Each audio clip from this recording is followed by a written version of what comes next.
But, how do you say that monkey with a knife? Sure, they gave the monkey the knife, guys. The chainsaw. They gave the monkey the knife and they gave it to him with permission, and yet the guy keeps moving forward. He moves forward in this way that is truly tragic. Corruption kills and the chainsaw kills even more. And this is clear, really. Look at this. The National Road Network has 39,900 kilometers. There are still 3,000 kilometers of data, because the other day they asked me for data, 3,000 kilometers unpaved.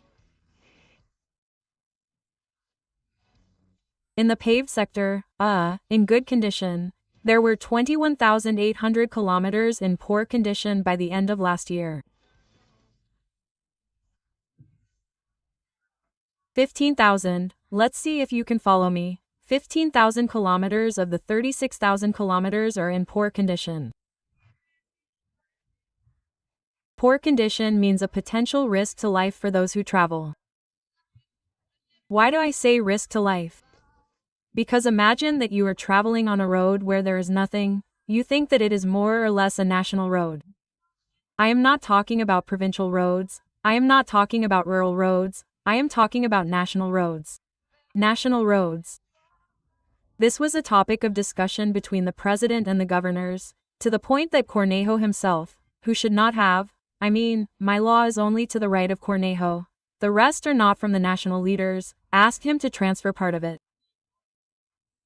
Obviously, the big problem with the transfer is that he wants to transfer the roads and does not want to transfer the money that you and I pay every time we fill up with gas so that the roads are maintained. Do you understand? So, when I said the other day, chainsaws kill, it has to do with this beyond the statistics. Why? Because I am going to tell you something. Last Friday I wanted to do the analysis, right? Because I say, what I sense has to have a correlation in, because it's just intuition, that is, you stop maintaining national routes. Clearly, crashes have to be increased, crashes that go beyond how the person driving is driving.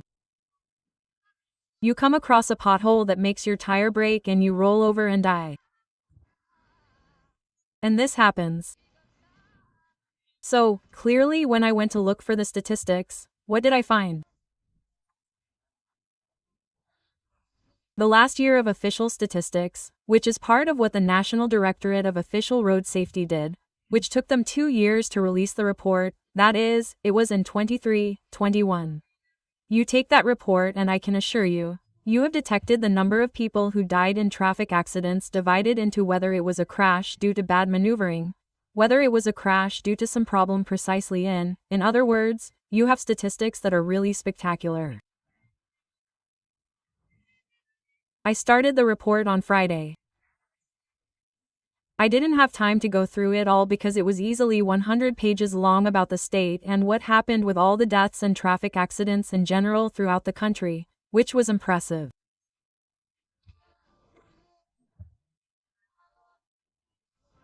The last report that was released was in 2023 and dated from 2021. From 2021 onwards, you don't have statistics from the National Highway Administration, which they paralyzed and now they've completely destroyed it. They said, these 5,300 people who work here are useless.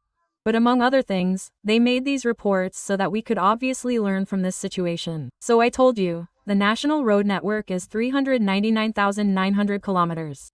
Javier Milei has 40,000 kilometers at his disposal and he has to take care of those roads because that's what he was elected president of the nation for, among other things. Of those 40,000 kilometers, 39,937 are paved, 36,862. Of those 36,862 paved in poor condition, according to the analysis by the National Roads Authority, there are about 15,003 kilometers. 15,003 kilometers. 3,075 are unpaved, that is, they are national roads that are not yet paved.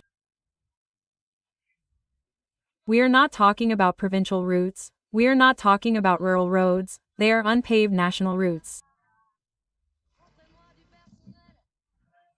Since the beginning of this administration, the national government has invested practically nothing, not only in the road area, but in other areas of infrastructure,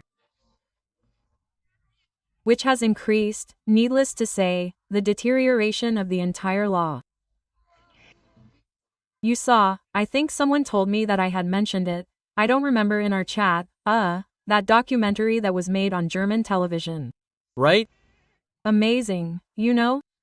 Which basically has to do, obviously, with the number of cancer patients who are starting to die because they are not given the medicines. That's how the documentary begins. They are not given the medicines and they come from Germany to talk about, right? The spectacular country that my law is generating.